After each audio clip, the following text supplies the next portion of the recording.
سب کے گھروں میں عید آئی تھی، مگر اس بچی کے گھر صرف خاموشی آئی تھی۔ آج عید کا دن تھا، پورے گاؤں میں خوشی کا سما تھا۔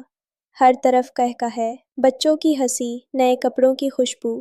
ہر بچہ اپنے ماں باپ کے ساتھ عیدگاہ جانے کے لیے تیار تھا، لیکن ایک چھوٹے سے کمرے میں ایک معصوم بچی اکیلی بیٹھی تھی۔ نہ اس کے پاس نئے کپڑے تھے، نہ کوئی اسے عید مبارک کہنے والا تھا۔ وہ خاموشی سے دروازے کے کونے میں بیٹھی باہر کھیلتے بچوں کو دیکھ رہی تھی۔ اس کی آنکھوں میں خوشی نہیں، صرف ایک سوال تھا، کیا میری بھی کبھی عید آئے گی؟ وہ آہستہ سے اٹھتی ہے اور پرانی الماری کھولتی ہے۔ اس میں سے ایک پرانا دوپٹہ نکالتی ہے۔ یہ اس کی ماں کا دوپٹہ تھا۔ وہ اسے اپنے سینے سے لگا لیتی ہے اور اچانک اس کی آنکھوں سے آنسو بہنے لگتے ہیں۔ امی، آپ کہاں ہیں؟ دیکھیں نا، آج عید ہے اور میں اکیلی ہوں۔ باہر سے بچوں کی آوازیں آ رہی تھی، عید مبارک، عید مبارک۔ اور ادھر اس بچی کے لیے عید صرف یادوں کا نام بن چکی تھی۔ وہ دوپٹہ لے کر دروازے پر آتی ہے اور چپ چاپ بیٹھ جاتی ہے۔ لوگ گزر رہے تھے، کوئی ہنستے ہوئے، کوئی ملتے ہوئے، مگر کسی کی نظر اس پر نہیں پڑی۔ کسی نے نہیں پوچھا، بیٹا تم اکیلی کیوں ہو؟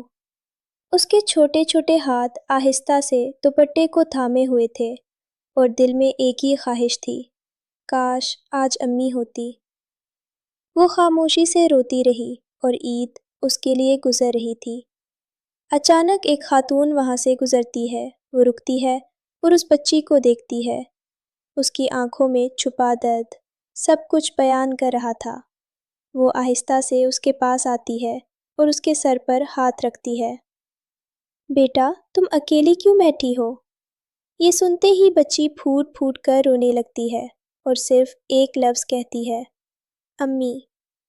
وہ خاتون اسے گلے لگا لیتی ہے اور کہتی ہے، آج سے تم اکیلی نہیں ہو، آج سے میں تمہاری امی ہوں۔